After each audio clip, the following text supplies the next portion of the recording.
selamat malam pemirsa. Dalam menjalankan kampanyenya, Capres nomor urut 1 Anies Baswedan lebih mengedepankan dialog dengan masyarakat. Hal ini dianggap lebih efektif karena Anies dapat mendengar dan menyerap langsung apa yang menjadi keluhan dan aspirasi rakyat. Tidak hanya dialog secara langsung, Anies juga melakukan dialog interaktif dengan masyarakat melalui sosial media. Beberapa pihak menilai kampanye yang dilakukan Anies ini dinilai lebih berkelas dan efektif dibandingkan dengan cara kampanye konservatif yang hanya mengedepankan orasi, gimmick, dan hiburan semata. Inilah yang akan kami sajikan dalam editorial malam hari ini, kampanye berkelas demi pemilu berkualitas. Bersama saya, Vera Bahaswan.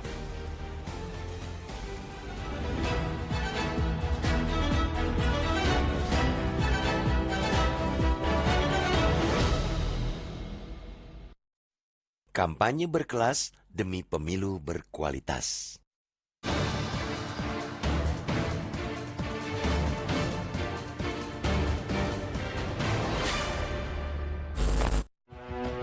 Kampanye memang sudah semestinya diisi dengan adu program dan pertarungan gagasan.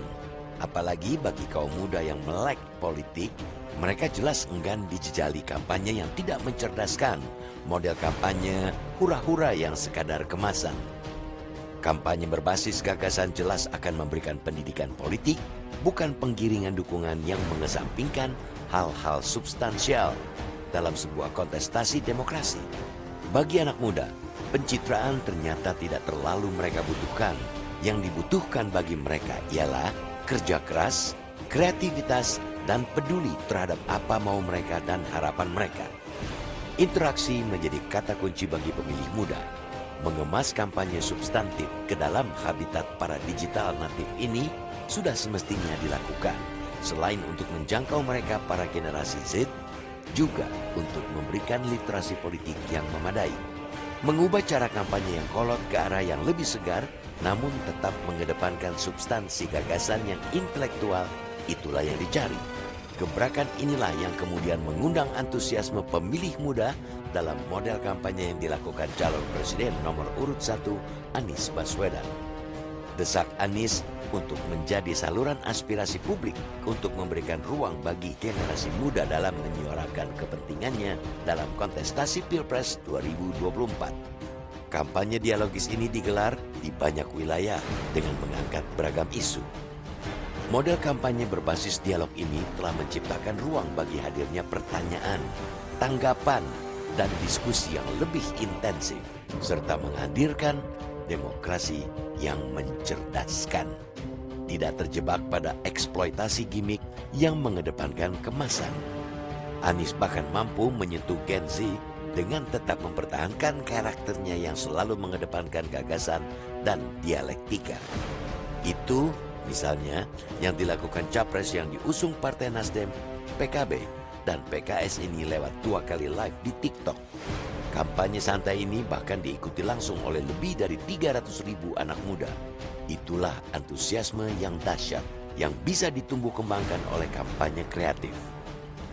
Anies memang mengoptimalkan jangkauan kampanyenya untuk bisa sampai pada pemilih muda yang pada pemilu kali ini merupakan pemilih mayoritas. Apalagi sejumlah lembaga survei mengidentifikasi pemilih yang masih gamang dan belum menentukan pilihan masih tinggi, bahkan ada yang menyebut di atas 30%. Mereka juga diidentifikasi sebagai pemilih kelas menengah perkotaan dan pemilih usia muda. Terobosan yang dilakukan Anies di berbagai kanal media sosial cepat menyebar alias viral dengan ditonton ratusan ribu bahkan jutaan kali. Bahkan desak Anies beberapa kali menjadi trending topik. Dan melalui TikToknya secara live atau langsung sudah menembus 300.000 viewer atau penonton hanya sehari setelah ditayangkan. Mungkin ini yang mestinya juga disuguhkan 2 kandidat capres lainnya. Kampanye yang ngetren dan interaktif, namun tetap substantif, bukan sekadar aktivitas joget atau sekadar menyebar pamflet dan baliho besar-besar tanpa interaksi dan saluran aspirasi. Menghadirkan kampanye inklusif yang mampu menjadi saluran seluruh segmen pemilih ialah jalan ampuh melawan apatisme.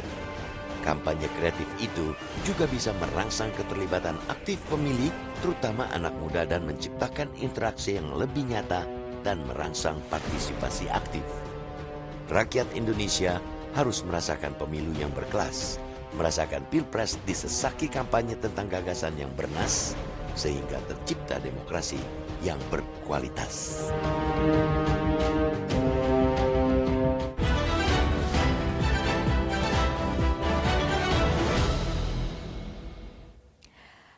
Dan pemirsa, kita akan bahas terkait dengan kampanye berkelas demi pemilu berkualitas. Sudah hadir bersama saya di sini anggota Dewan Redaksi Gaudensius Suhardi. Selamat malam Bang Gaudens. Selamat malam, Fera. Selamat tahun baru. Selamat ya. Oke, Bang Gaudens, kampanye itu kan memang bagian dari pendidikan politik begitu ya. Tapi bagaimana sebetulnya model kampanye yang memang bisa menghadirkan kampanye yang berkualitas agar tujuan pendidikan politik itu bisa tercapai? Ya, kalau kita mengatakan kampanye itu adalah pendidikan politik, tentu kita harus pahami dulu siapa yang dituju dengan pendidikan politik itu. Kita tahu bahwa pemilu 2024 di 14 Februari nanti ada sekitar 204 juta pemilih.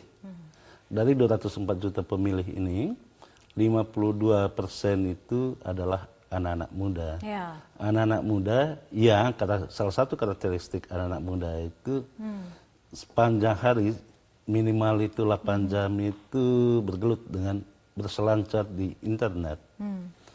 Nah, kalau kita memahami juga karakteristik pemilih muda itu, terutama yang disebut generasi Z itu, mereka menginginkan diskusi berdialog, tidak mau monoton. Karena itu, kampanye yang tidak cerdas itu adalah kampanye konvensional. Kampanye cerdas itu adalah kampanye yang mengikuti kemauan anak-anak muda. Anak-anak muda itu maunya apa? Mereka itu maunya ya media sosial. Salah satu kampanye cerdas itu adalah kampanye dialogis di media sosial yang tetap mengutamakan substansi, bukan joget-joget di media sosial gitu. Oh, jadi justru anak muda bukan maunya hura-hura, gimmick, begitu berjoget-joget, bukan itu yang dimau sebetulnya anak muda, Bang? Ya, banyak sekali hasil penelitian yang menyebutkan bahwa generasi muda itu adalah generasi yang mencintai lingkungan, generasi yang memperoleh pengetahuan dari internet, dan juga generasi yang tidak mau digurui, tetapi maunya itu berdiskusi, berdialog gitu. Jadi harus ada gagasan yang dibawa.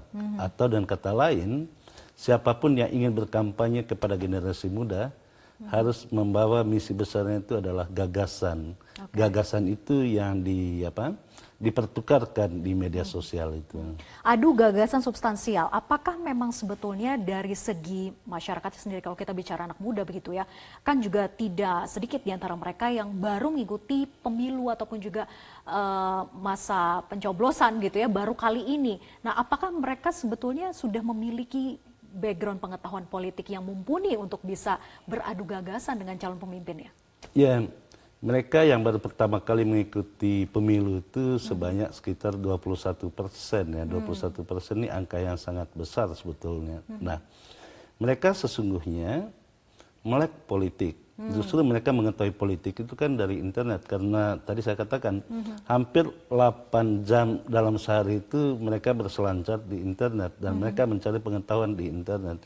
Karena itu yang dibutuhkan oleh mereka itu adalah tokoh-tokoh yang ingin berdiskusi di media sosial, mendiskusikan apa saja, tidak harus tidak harus tentang visi misi, tetapi bagaimana menuntun mereka untuk menggunakan hak pilih secara bertanggung jawab, itu penting juga. Jadi tidak selalu soal apa yang berkaitan dengan isi kampanye untuk mendorong mereka memilih saja calon pemimpinnya, tapi juga untuk menggali gitu ya, apa yang sebetulnya anak muda itu mau sehingga patut untuk saling didiskusikan, dibicarakan gitu, Bang Gaudens. Kalau kita melihat sejumlah hasil survei maupun hasil penelitian, anak-anak muda itu tidak suka ya kalau orang disuruh pilihlah saya misalnya, atau pilihlah saya jadi presiden, itu paling tidak disukai. Tetapi ketika mereka berbagi gagasan, bagaimana dia memimpin nantinya kalau jadi presiden, itu digandrungi oleh anak-anak muda. Kenapa sekarang. tidak suka, Bang? Karena merasa didiktatori atau bagaimana?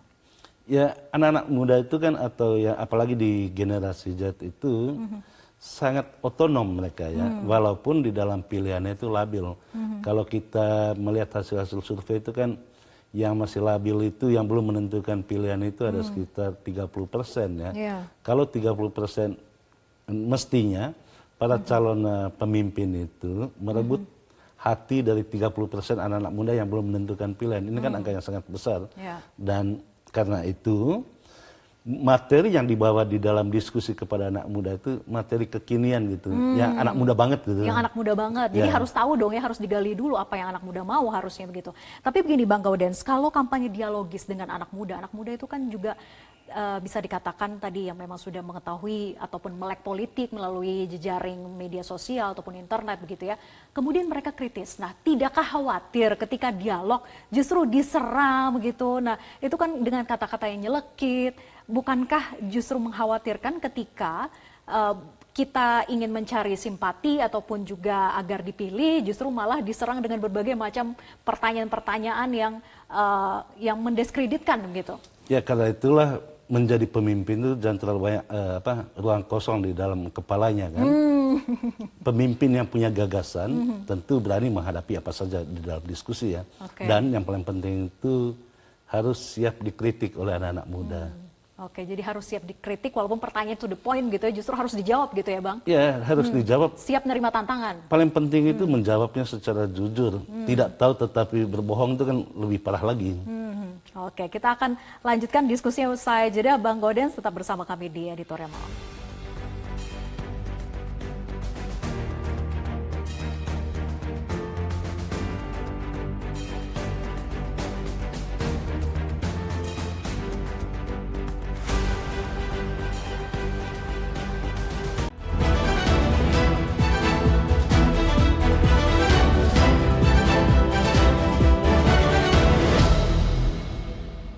Ini terobosan yang bagus sekali dan karena semua channel harusnya digunakan oleh semua capres untuk berdiskusi, kemudian menyerap aspirasi dari rakyat.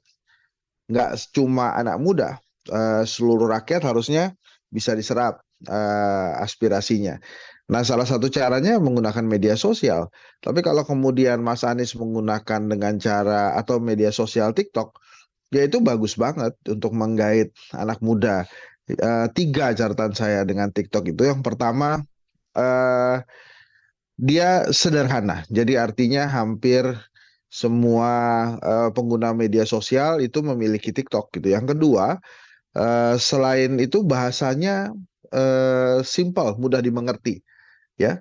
Kemudian yang ketiga, ini menjadi salah satu tren juga dalam media sosial.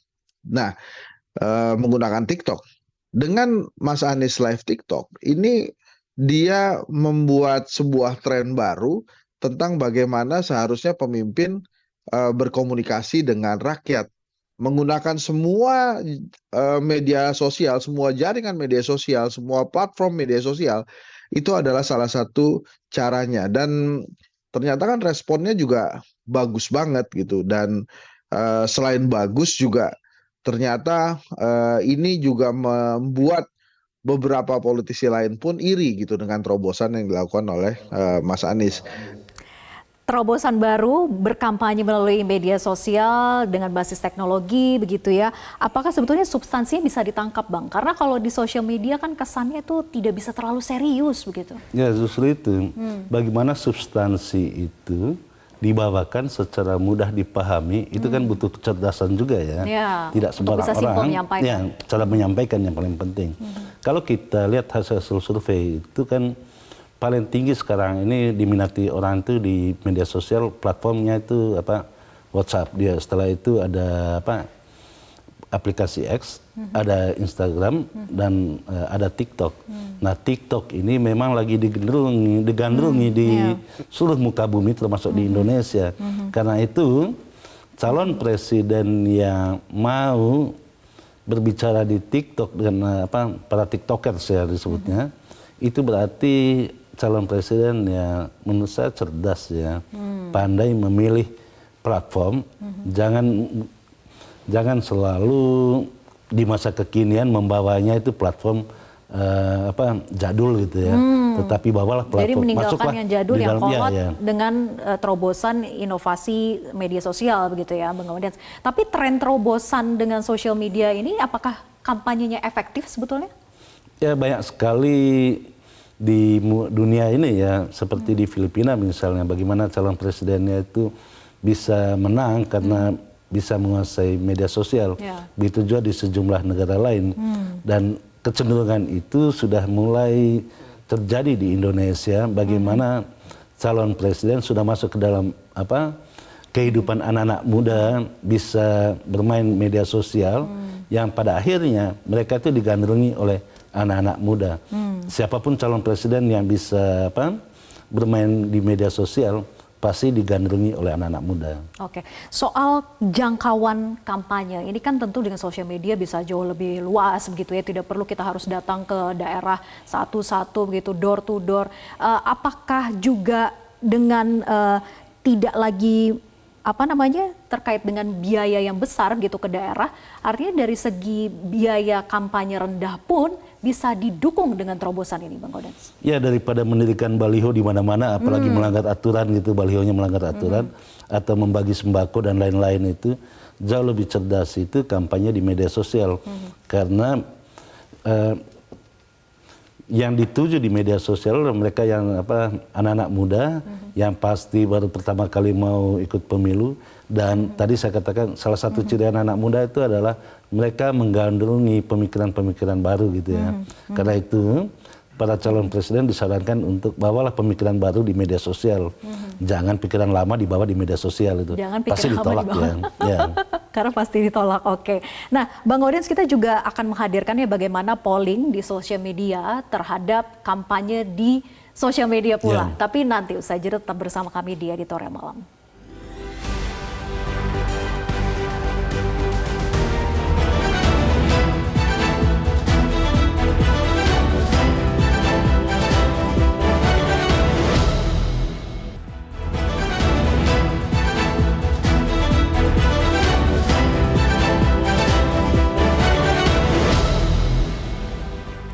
Kembali di Editorial Malam, ini adalah hasil polling yang kami lakukan di platform Instagram. Pertanyaannya, jenis kampanye apa yang ingin Anda lihat dari pasangan Capres-Cawapres di Pilpres 2024? Jawabannya mayoritas 88% menjawab kampanye berbagi gagasan dan dialog. Kemudian yang menginginkan kampanye dengan hura-hura hanya 3% saja, kemudian 9%-nya ini adalah yang menginginkan keduanya. Nah, kemudian bagaimana dengan di platform X? Kita lihat yang ada di platform X, hasilnya kampanye berbagi gagasan dan dialog mayoritas juga di 91%.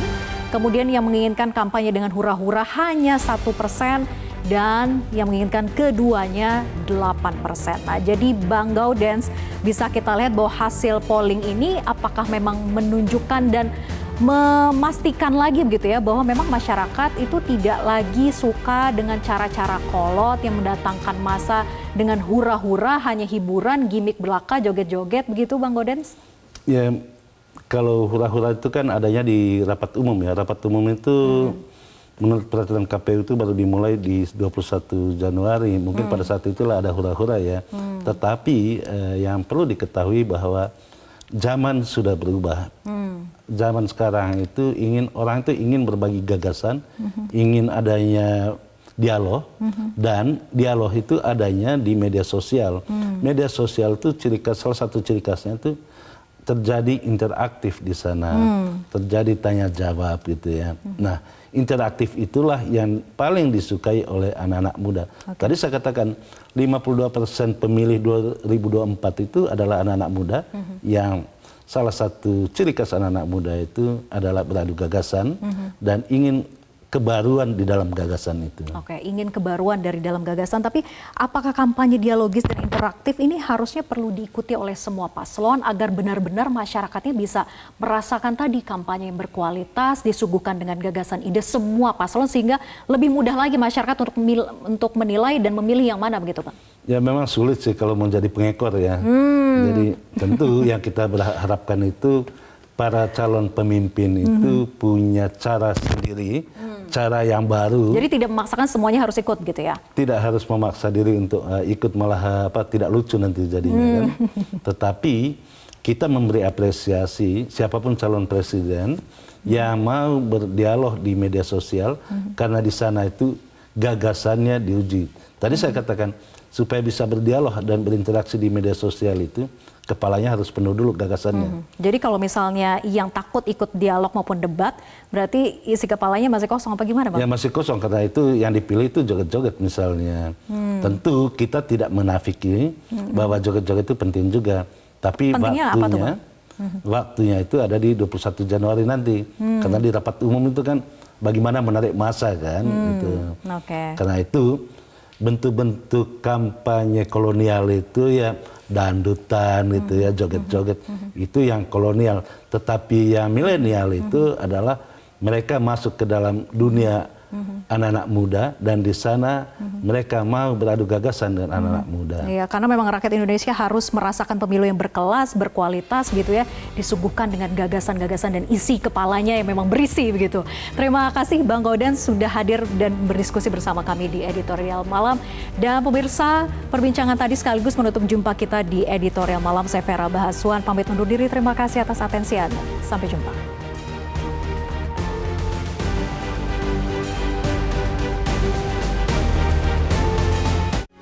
Metro TV. Jelajahi cara baru mendapatkan informasi. Download Metro TV Extend sekarang.